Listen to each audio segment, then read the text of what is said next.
Let's do this. We are live. Amazing. So I try to do a live once a week.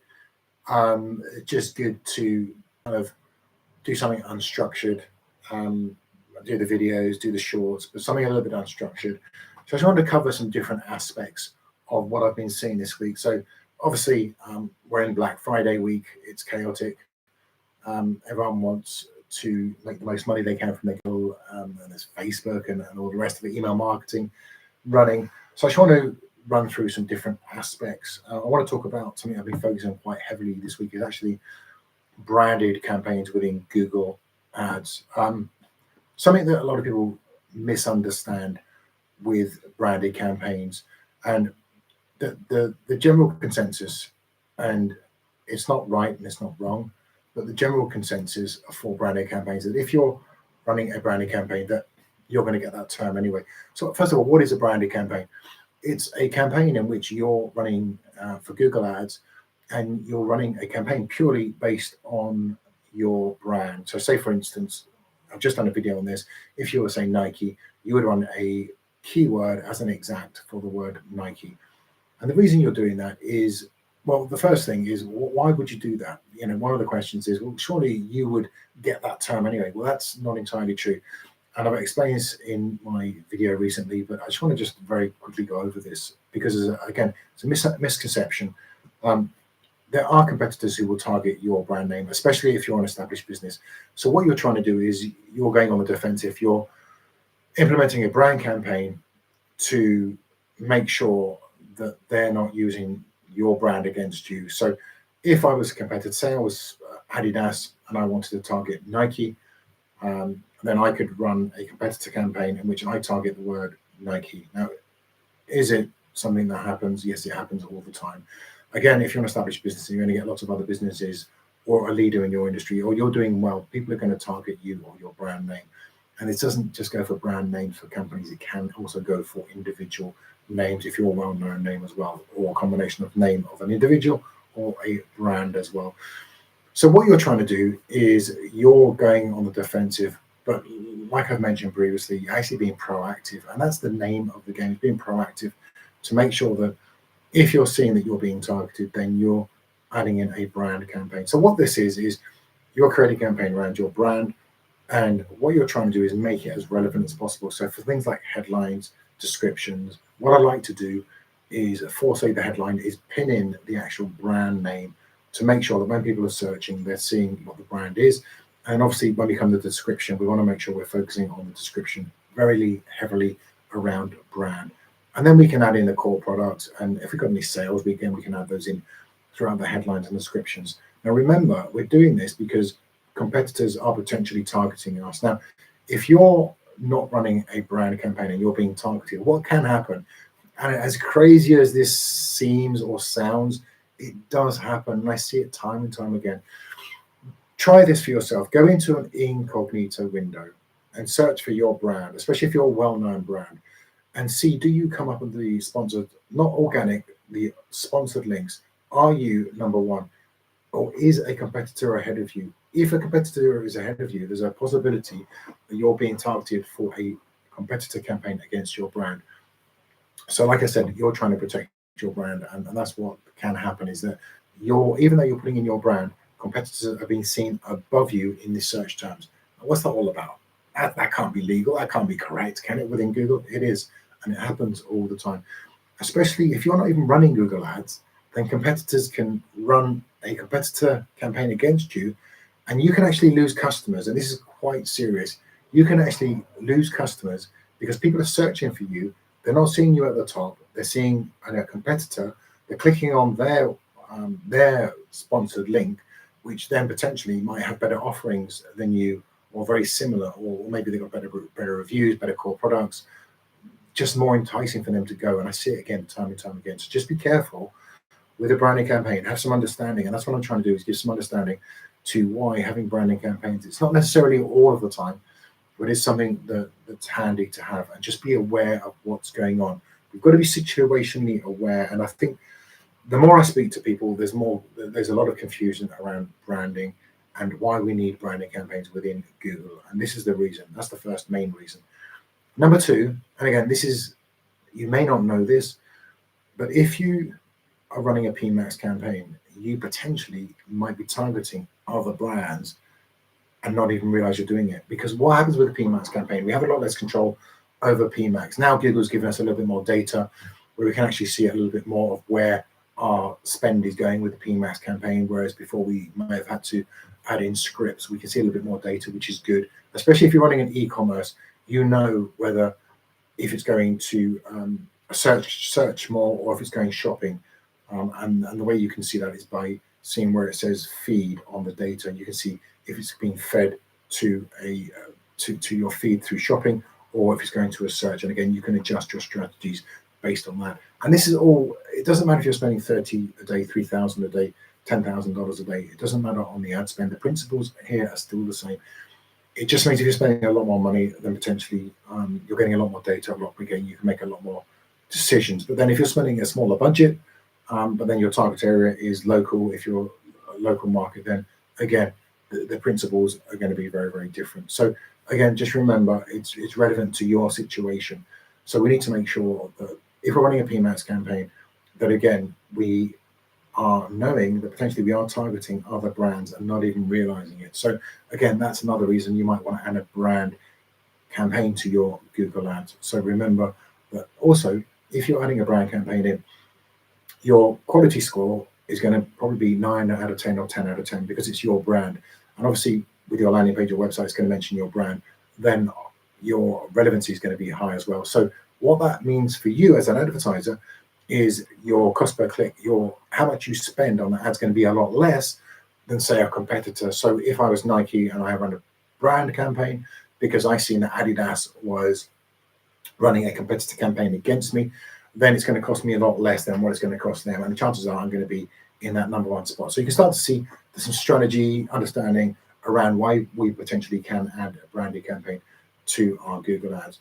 So again, the structure, what we need to be doing with the branded campaign is still, there's work to be done no matter what you do with Google. And I hear that, oh wait, I can spend 10 minutes a day or 10 minutes a week on Google Ads and it's fine, or Facebook and all this type of business. We still need to understand there's still work involved and we still need to have the structure right. So let me give you some structure, some ideas based around what I'm talking about.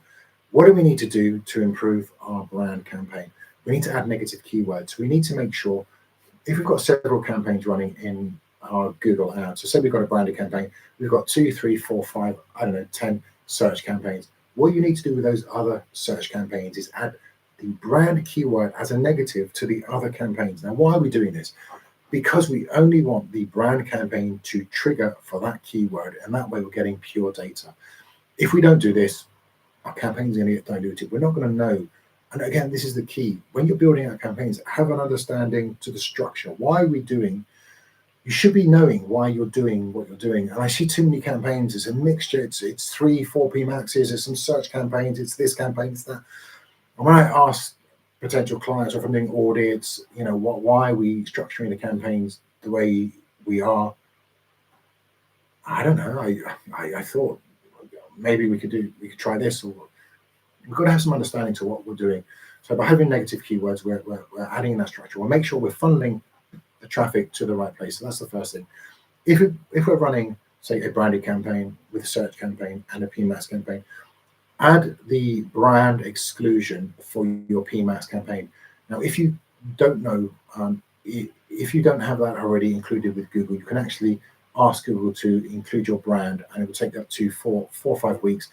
And then you can add that brand in your brand to a PMAX exclusion. So again, look into how to do that because that's quite important. We don't want the brand showing in the PMAX campaign. Looking at my notes, budget. What budget should we be allocating to a brand campaign? Rough and ready, about 10% of the budget. So of all your campaigns, about 10% of the budget is what you want to be allocating. Again, if you want to go 12%, that's absolutely fine. If you want to go 8%, absolutely fine. I'm just giving you some estimates. So you're not running 50% of your budget on a brand campaign. Again, it doesn't make sense. Remember, the brand campaign is going to be cheaper to run based on the budget because it's about quality score, it's about ad relevancy.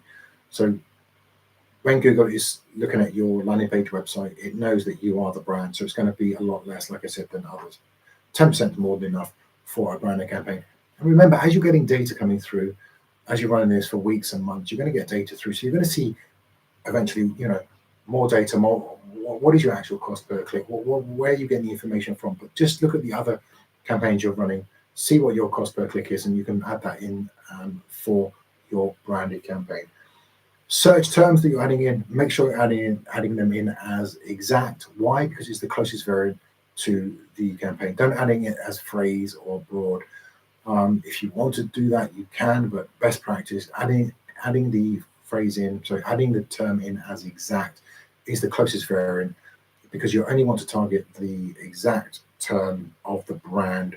So if it's Nike, it's going to be Nike. And then from there, we still need to do some work around this campaign. Don't forget, we still need to, no matter what campaign you do, you still need to do the search terms audit. You still need to do some work, optimizations on a weekly basis. Don't just leave it. Don't be one of those lazy advertisers that I talk about. I see time and time again. Still need to work, still need to do some optimization, but by adding in exact, you're staying relevant to the actual term. And also, again, I've spoken about this before. Remember, when you add in a keyword as exact, it takes preference over a PMAX campaign. So if people are targeting you, not only have you got the brand in, but the exact will take priority in a search campaign. And again, not just for brand, remember that. So exact takes priority. Phrase and broad will tend to go to PMAX. Exact will tend to go to search. That's in Google's documentation, and that's why we add in exact to build out what we're doing. When we're building out the ad copy, descriptions and headlines, first headline, pin the brand name in position 1. Why? Because it's a branding campaign. We want to know that we want to see the brand name. So if it's Nike, just pin Nike position 1. Be careful with dynamic keyword insertion, especially with competitor campaigns. Just be careful with dynamic keyword insertion. You can use it for what you're trying to do, because it changes the relevancy. But with branded campaigns and competitors, just be careful with your dynamic keyword insertion. I'm going to talk about this another time in a little bit more detail, because I've seen this mistake popping up.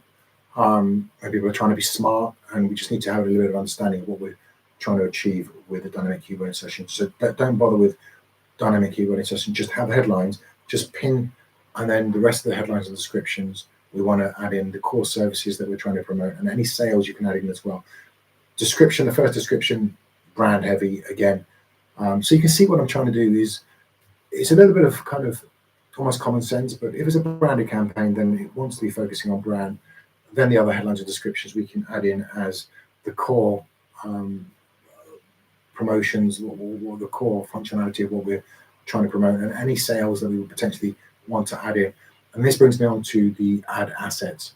So ad assets, we want to be adding those in, call extensions, site link extensions rather, that work very well for what we're trying to achieve. And again, new products or potentially underselling products, because think of your customer journey. When you're searching, you might not buy something, a product or a service straight away. You may go away and then you'll come back again. And then you might not know that this particular e-commerce store or this particular company, if it's service-based, does other products. So why not use all the call extensions, and specifically the site link extensions, to the best of their ability to show off what other things that you could potentially add. So what you're trying to do is educate people who are coming back to your brand, and we can do that through site links. So that's all I want to cover on brand today. I've gone quite extensively. I've just launched a video. I've done some shorts on this. Really wanted to focus. I try to focus on certain subjects each week. And this is, like I said, there's a lot of misunderstanding around brand, and it doesn't need to be. If you don't, then potentially you're leaving yourself open to, especially with witty, kind of smart advertisers who may target you within Google, and you potentially don't even know that it's happening. Like I said, open up an incognito window, search your brand, and does your brand, are you at the top? If not, then potentially you're being targeted. The chances are it's going to be a competitor campaign. So I've told you what to do. Put the blockers on, run a brand campaign, small budget's fine. But remember, give it a couple of weeks to spin up. Google's quite slow. Other thing I want to talk about is campaign structure. Very briefly, I'm just going to run on campaign structure. I've done a few audits this week. I'm offering a few free audits. I've done 3 this week. And interesting, the common thing that I'm seeing time and time again is not having an understanding of the campaign structure. So remember, we're trying to structure the campaigns based around what we're trying to achieve. Start with the savvy Google advertiser is not one that follows an exact structure all the time. You've got to be flexible to understand that, like if you were running an e-commerce, say you've got an e-commerce store and you're running a search with a shopping, fantastic. See what the results are. Potentially you can add a PMAX, but if something's not working, there's no harm. If a shopping doesn't work, you don't necessarily need to keep a shopping ad running. We can then turn that off and just run a PMAX or add a number of PMAX campaigns. But what you want to see is the data coming through. Ideally, start with a search, add a shopping in through a feed, best-selling products. You're not going to sell all your products. Again, there's a misunderstanding that. You need to be breaking these out into segments of PMAX. And I don't care what budget you're spending. You still want to be segmenting them out because you want the data to be clear. And then from there, you can add things like PMAX. Demand gen's working really well, especially for e-commerce. You've got to make sure you've got enough budget for demand gen. But if you understand what you're doing with the structure of a campaign, when you're building out a campaign or starting out a campaign or you're adding on, what you're trying to do is build a search campaign. That's kind of the bread and butter. Unfortunately, it's the most expensive place to advertise on Google, but it's the bread and butter. It's the foundations of building a house or a hotel or whatever you're trying to do. Start with a search campaign, optimize that, look at your search impressions, scale that, add more budget. Again, you can do that. If your search impressions are rising or you're seeing your cost per click, check your cost per click. If you're increasing budget and your cost per click starting to rise, potentially you hit CPC resistance. What can you do? Well, you potentially open up another campaign for a different service, product or service, or adding something like a PMAX campaign is a way that we could potentially then look to open up a new market within Google. Don't be stuck with search. It's the frustrating thing with Google is there's it's great that lots of people are promoting on YouTube and providing education, but the misunderstanding around Google is massive. You don't have to stick with just search. You can expand with PMAX.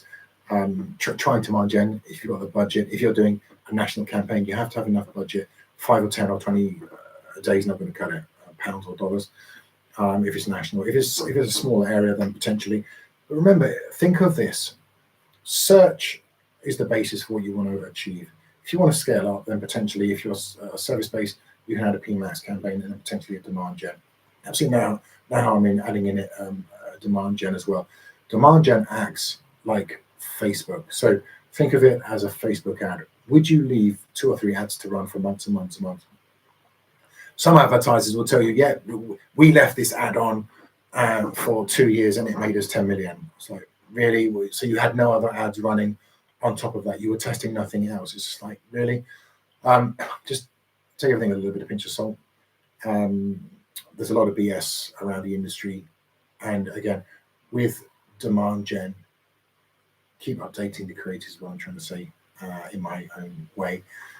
So again, with Facebook, you wouldn't leave one ad, especially with this new Andromeda that's come out. It's what they're saying, just keep cycling through, updating your ad copy, and same as Facebook, Google's going to be the same thing. We want to be updating the ad copy. So remember, with demand gen, you can be seen on Shorts, which is anything below 3 minutes, which is going to be a vertical, and then you're going to have your normal YouTube, and again, it's awareness campaign, and then you can show your display ads within Google. So there's different placements, but the beauty of a demand gen, which you can't do anywhere else on Google, you create a lookalike audience. So what I like to do is get an audience, create a lookalike audience, and then fire up demand gen, and it works really well. It's something that potentially have a look at it, try it, test it, start testing these things. So again, e-commerce, search, shopping, PMAX, demand gen.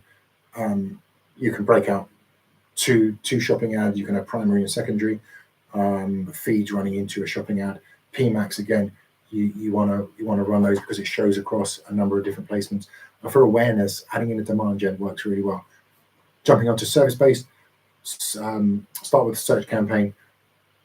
Then from there, you could add a PMAX, and again, you could add a demand gen if you've got enough creatives coming through, videos and images, and more kind of videos for YouTube as well. So remember, just think a little bit outside of the box. You don't necessarily need to just look at the data, what's working. I'm going to leave you now. This is on for 20 minutes. Remember this with Google: what's working, leave it. What isn't, change it. And if you just have that mentality for your headlines, your descriptions, your images, your call extension, anything in Google, if it's working, just leave it, because it's working. Why change it? There's enough of data coming through now from Google that tells you what isn't working. So previously, when I created campaigns, I used to run 2 ads. So I used to code an ad and I used to duplicate it, and then I used to pin headlines and descriptions. Now, because we're getting a lot more data from Google, we can now see clicks, impressions, we can see what's converting, click-through rates, we can see a lot more data, so a lot more granular at the asset level for a Google ad. So for that now, we can get the information, so we can see what's working and what isn't. So what isn't, you can actually just pause it and just change it, update it. What is working, we can leave it. So Google's given us a lot more information. What we now need to do as Google advertisers is put on our detectives hats to find out where we can get this information, look at the metrics, and then update our ads based on the information that we're seeing. So that's kind of what I wanted to focus on this week, is just have an understanding of what you're looking to achieve, have some structure. I've given you some ideas around structure. I think a lot of people try to make Google a lot more complicated than what it is. There's certain advertisers that like to make it really complicated when it doesn't necessarily need to be. You still need to do the basics in Google. You still need to have the understanding. And if you have a good understanding, a lot of the data within Google Auction Insights, you can see the competition. You're not sure about your ad copy, look at the transparency. You can see other people's ads within Google. There's software like SpyFu you can buy, is relatively cheap. They can give you some ideas. You don't necessarily need it, but again, sometimes I look at the headlines and descriptions that the competitors are using to see if they're doing anything different. If ads have been running for a long period of time, chances are they work. Look for not necessarily copying, but inspiration, that potentially are there some things that we could potentially add into our headlines and descriptions. Look at slightly different things have the core benefits, have some features, advantages, and benefits around your headlines and descriptions. And again, this goes back to the same with Meta. But maybe look at humor is something different. If you were looking at a Google ad, what would make you click on the ad? So think about your own customer journey. Sometimes we think about other people more than ourselves, and we just need to understand, what do we do as advertisers? What are we doing? So not as advertisers, but as consumers, when we're looking at ads. What makes us click on ads? Is it something that we liked? Is it a headline? Was it a description? Was it a 20% off? Something that works really well is having a value. So 200, get £200 off, or get 20% off, which is £200, or something along those lines. Having a value with a percentage works really well to give us more kind of appeal for Google Ads. That works really well. So look at the structure, have an understanding of what you're wanting to achieve, and then from there build that out. Remember, if you're running branding campaigns, like I've said before, you just need to add in what I've said, have an understanding, especially if you want to establish the brand. Make sure you're protecting your brand, because you don't want those competitors coming in and stealing. And it will happen. If you don't do your branding campaigns, it will 100% happen to you. But again, that's down to you. So I hope that all made sense. If you like this type of video, I'm going to be posting this. I'm going to try and keep these up once a week. So I think these are good. I can just kind of get my thoughts off based on my week. If there's anything you want to focus on, let me know. We seem to get quite a good amount of people viewing these type of videos, which is great. So yeah, if there's anything you want, let me know, and we'll catch up with you guys soon. Have a good one.